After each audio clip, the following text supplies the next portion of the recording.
Next on ABC 7 News at 7, wind, rain, flooded streets. Florida's preparing for Nicole.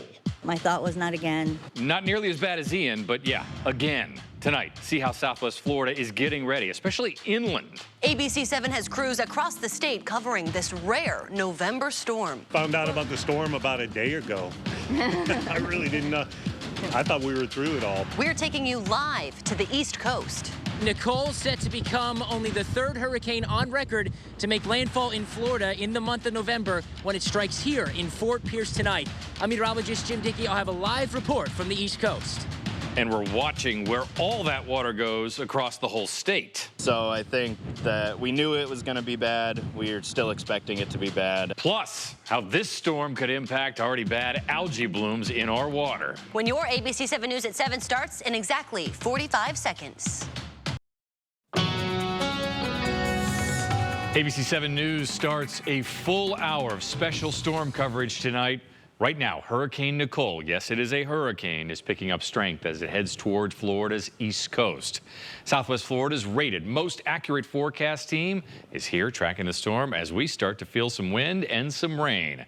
Hi, everybody. I'm Jeff Butera. And I'm Megan Miller. ABC 7 is bringing you team coverage from across the state. We've got crews on Florida's east coast where landfall is expected, and here at home in Southwest Florida where we are tracking all the impacts as the storm moves across our state. And let's go ahead and show you who is where tonight. ABC 7 morning meteorologist Jim Dickey is live in Fort Pierce on the east coast of Florida, tracking Nicole where it's going to make landfall. ABC 7 reporter Jennifer Veglas is on Fort Myers Beach, our coast, where even lesser effects of the storm could make things tough given what happened with Ian. Actually, that's Sarah Metz, who is also spread out across our state. And first, ABC 7's chief meteorologist John Patrick is in the ABC 7 Hurricane Center bringing you the latest updates on the storm. JP? Just got a brand new advisory in from the Hurricane Center.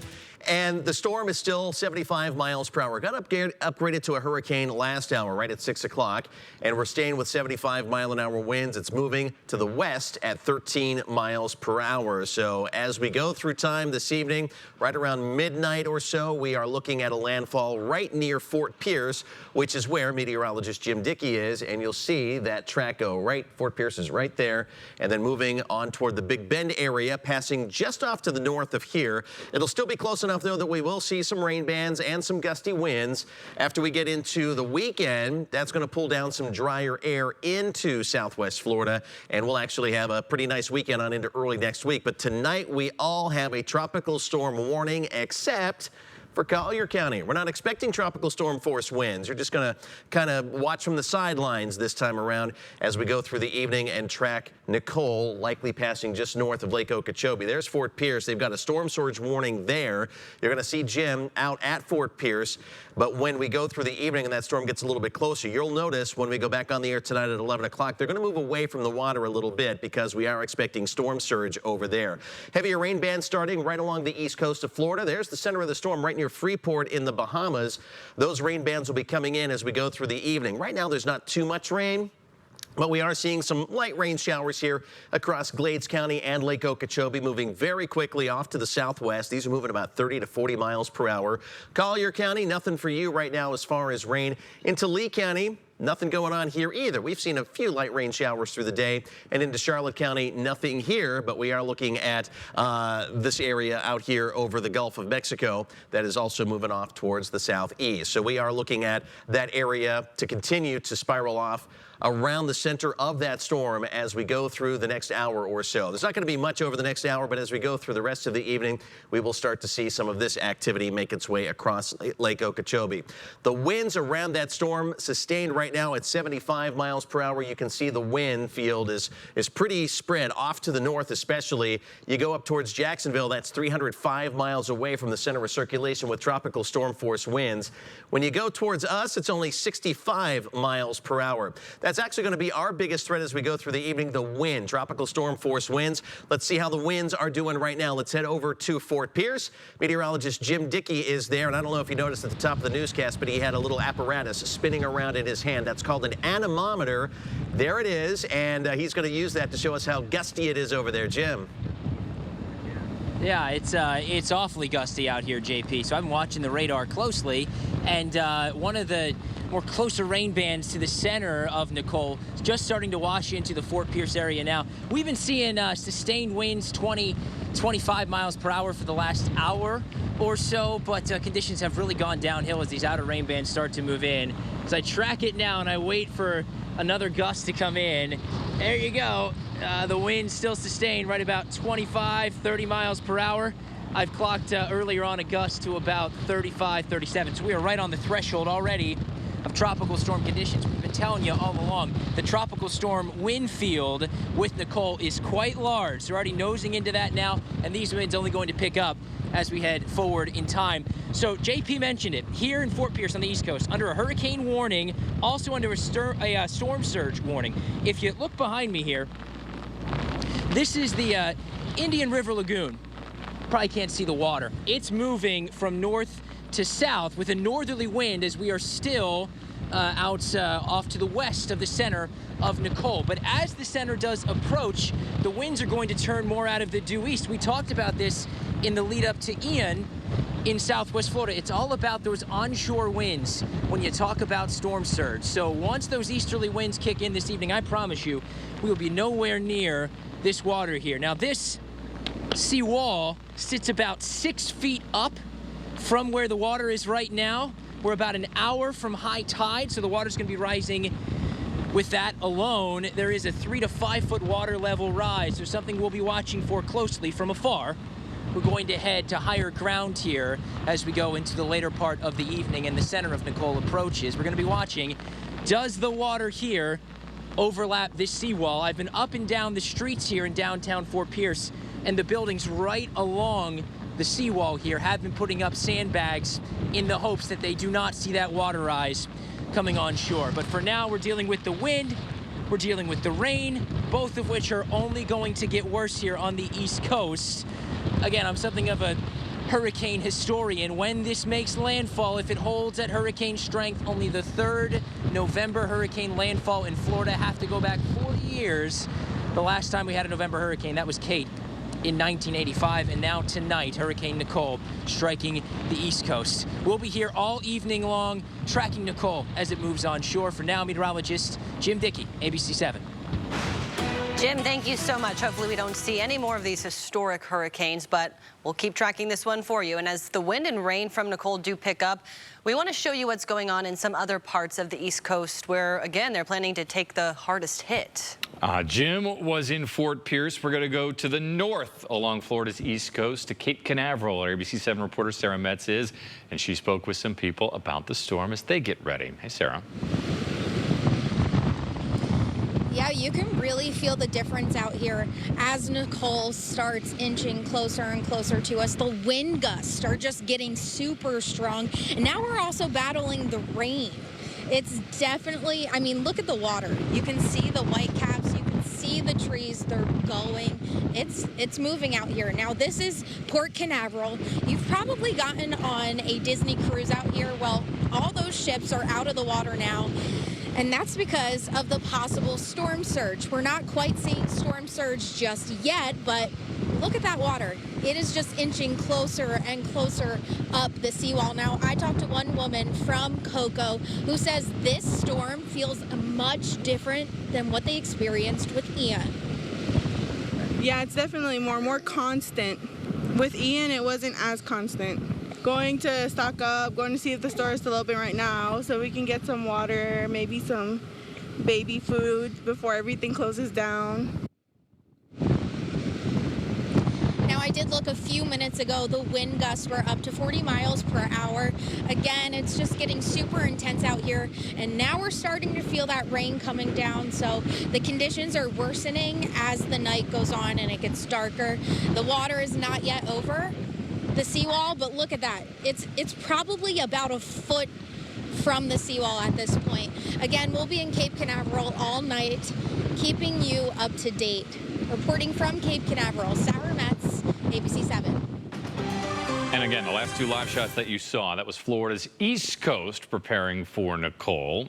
And as the entire state prepares for this rare November hurricane, let's focus on our area. Most of our schools in our area not taking any chances. School districts across Southwest Florida announced they will be closed tomorrow. Lee, Charlotte, Hendry, Glades, DeSoto, Collier County, all of those public schools will be closed tomorrow. Cape Coral Oasis charter schools will also be closing tomorrow. A nightmare, yes. But we're trying to get through it. That's all you can do. Many people on Fort Myers Beach lost everything they own in Hurricane Ian. Their homes, their cars, for some, even their lives. And now, as the island recovers, people still living there are trying to decide if they are going to stay through Nicole. ABC 7's Jennifer Veglas is on Fort Myers Beach for us tonight. She's talking to residents as they look at this very different storm that's coming from a very different place. We've been out here all afternoon on Baymar Drive, and over the past couple of hours, we've noticed winds pick up significantly, kicking up sand into the air that we've had to shield our eyes from. Now take a look at all this debris on this street. Some neighbors tell us because of this, they're evacuating yet again. Others taking their chances and sticking around.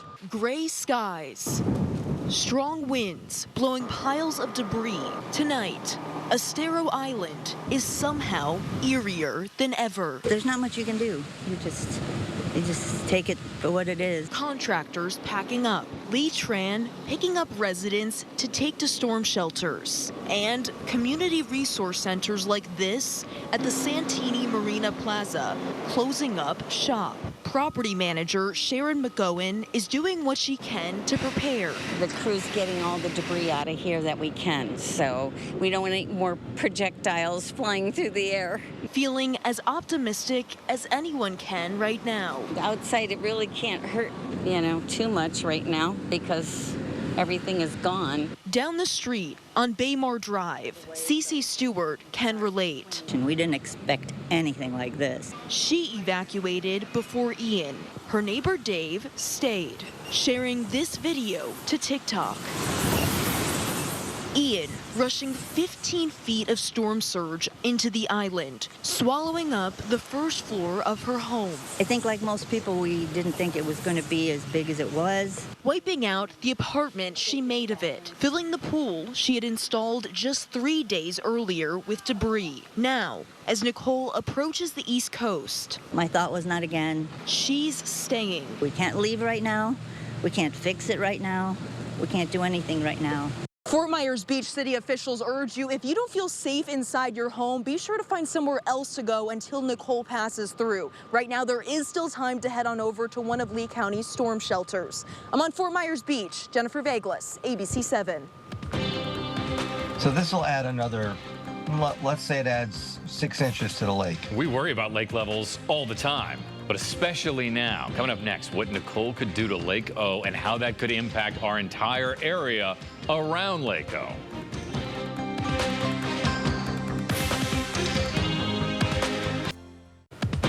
We're already feeling Nicole's impacts tonight. And we've already been showing you some of those impacts already on ABC 7 News at 7. But let's go deeper, because with the wind and the rain that this storm could potentially bring, could also lead to another problem that Floridians know all too well, and that is red tide. New at 7, our Alex Howard is explaining why.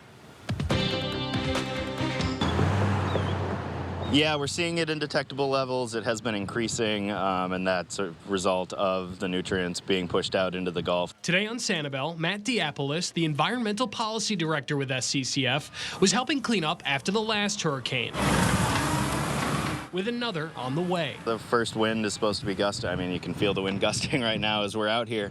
But as we're looking to Nicole moving through, we are expecting to see a lot of water being dumped. Thankfully, it's not as large of a storm at this point as Ian was looking. But when Ian came through, the lake raised over 3 feet. All that water is expected to raise the level of Lake Okeechobee by as much as a foot or more, which means nutrient-rich water will be headed down the Caloosahatchee. So this will add another, let's say it adds 6 inches to the lake, because again, it's not direct rainfall only on the lake. You've got that whole Kissimmee Valley, all the way up to Orlando. That whole watershed supplies a lot of water down to the lake. Eventually, it'll make its way here to the salty waters of the Gulf, where experts worry it could fuel the already present red tide into a bloom that kills fish and more. Fish kills are one of the side effects of red tide. It does produce toxin that is harmful to all our wildlife, so we'll see those fish kills if it comes in. We could see some of our larger marine life also suffering as a result. We know that human nutrients are being pushed out into the Gulf, and they have this exacerbating effect. We know that our waters are so full of nutrients right now. The Army Corps of Engineers will let us know when it plans to release Lake O water after Nicole passes. We're local on Sanibel. Alex Howard, ABC 7. And look at this. Nicole already rocked the shores of the Bahamas. You're looking at new video shared with us by an ABC 7 viewer. This is actually a live look, and this is live TV, so bear with us. This is a live look at Deerfield Beach in Florida. The conditions off of Florida's east coast right now as the storm moves closer. I mean, and it's dark. It's kind of hard to tell, but you can see how fast that water is moving. And I mean, the waves, you can tell, are starting to pick up there. So the position of the storm is over the Bahamas right now, the center of the storm. So the winds, the way that the pier is poking out, that's due east. And the wind direction is coming sort of from the east-northeast. So that's what you're seeing the waves here. That's why the waves are moving a little bit. Looks like away from the pier, but they're actually coming from the east-northeast. That's how the winds are flowing right around the center of circulation right now. And my sense, JP, from looking at this live look right here, seeing Jim Dickey's live shot over at Fort Pierce, seeing Sarah Metz over at Cape Canaveral, this is still early. But you're starting to at least see the beginnings of this. You know, Jim's talking about 25 to 30 mile an hour gusts. Yeah. It's early. It's check back at 11 o'clock. It'll be a lot higher than that. That storm is 100 miles from where those guys are over on the East Coast. So as the storm gets closer, not only do you have the winds picking up, but you also are going to see that persistent direction of the wind crashing against the shore, and that's going to build up the storm surge over there on the East Coast. We do not have any worries for storm surge on our side of the state. We did just have a full moon, though, so the tides are averaging a little bit higher than normal because of that. And as the wind turns onshore, we'll add maybe about a foot or two at the most on top of your normal high tide. Again, a little bit of minor flooding is possible, but nothing certainly like we saw with Ian. And right now, we're seeing just a little bit of light rain. There are some heavier rain bands, steadier rain bands anyway, getting ready to come across Lake Okeechobee. But for now, Glades County and Hendry County, you've got a little bit of very spotty light rain that's drifting off to the southwest. It'll get into Collier County around Immokalee and Ave Maria. Our time right now is 7:19. By the time we get to, I'd say 7:45, you'll see a little bit of that light rain. Nothing in Lee County, but you may see a little bit of this in Alva, Lehigh Acres, again, as we get to about 7:45 or so. Charlotte County is also dry. Got to go out into the Gulf of Mexico before you see any rain close to Charlotte County and on into Sarasota County. Notice how this is spiraling inland from the Atlantic Ocean. We're looking at 30 to 40 mile per hour movement of all of that. And as we go through the next hour or so, we will see some of that steadier rain approach at least the eastern shores of Lake Okeechobee by the time we get into 8 o'clock. Our biggest impact, of course, we will see some heavy downpours, but we will also have 40 mile an hour plus winds. That's going to be our biggest threat from this system. They've seen over 50 miles per hour so far over at Vero Beach. 2 locations reporting 50 miles per hour or plus or higher. We've seen 38 so far at Private Sky Aviation near Southwest Florida International Airport, and also at the Naples Airport. We've seen a 38 mile an hour gust. You can see right now, about we'll say 15 to 20 miles per hour out there. Naples Grand Beach Resort moving off to the west at 9 miles per hour, those winds. One thing I want you to note is the movement of the clouds here very quickly across the sky, because not only do we have some fast winds here at the ground, but also up above, those winds are very high. There's the storm right now, Nicole, 75 mile an hour hurricane. We go through the evening and there's Fort Pierce, point of landfall, right around midnight tonight. And then the storm turns northwest and heads through central Florida and then gets out into the Gulf of Mexico before a second landfall near Tallahassee, just to the west of there, and then it'll head up on into the southeastern United States. Our winds will peak at around 50 miles per hour overnight. And our rain will be about, I would say, about 1 inch to 2 inches around areas north of the Caloosahatchee River. And then as the storm pulls away, our weather improves. Look at the weekend. 84 Saturday, 83 Sunday, and mid-80s heading on into early next week. And that's your most accurate forecast from ABC 7. The Eagles are on the move, but this is not an evacuation. No, the team hit the road for the team's first NCAA tournament since 2017. Next at 7. How the women's soccer team is feeling going into their big match against FSU as we continue to cover Hurricane Nicole as well. The FGCU women's soccer team is moving on to the NCAA tournament. Quite an accomplishment, and the Eagles took quite a ride to get there, as ABC 7's Jaron May explains. This morning there was a bus parked right here, but now it's gone. Its destination? Tallahassee, Florida. Its occupants, the FGCU women's soccer team, as the Eagles are headed to the NCAA tournament for the first time since 2017. The 6-hour bus ride secured by a wild finish in the ASUN tournament. And it's saved, and FGCU is dancing for the first time in 5 years. It took regulation, 2 overtime periods, and penalty kicks, but in the end, FGCU took home the ASUN title. It was just like a roller coaster of emotions. With that coaster ending on an upswing and with the ring. It was just completely euphoric because that is what I came here to do, is to win an ASUN championship and go to the NCAA tournament. Now it's time for that second step. The Eagles found out earlier this week they will be playing the #1 seed and reigning national champs, Florida State, in the first round. If you're going to go big, why not go real big? You know, you're playing the best team in the country. They're the best in the country for a reason. They're the #1 seed for a reason. You know, but we're playing. To be the best, you have to beat the best, and FGCU isn't backing down from the fight. Playoff soccer is a whole different ball game. Anything can happen. It's a challenge that we're ready for. If anyone can do it, it's this group of girls. That group embracing the underdog mentality. Coming in as the underdogs, you know, people don't expect this from us, but I have complete faith in us that we are going to give it our all, nothing to lose. So. Nothing to lose. You know, why not us? Reporting in Fort Myers, Jaron May, ABC 7. Great moments are born from great opportunity, and they certainly have one. We'll let you know what happens with that game, and ABC 7 is back for another half hour of special storm coverage. We are tracking Hurricane Nicole as it picks up strength in the Atlantic. And we'll continue our team coverage with ABC 7 teams across the state when we come back. Stay with us.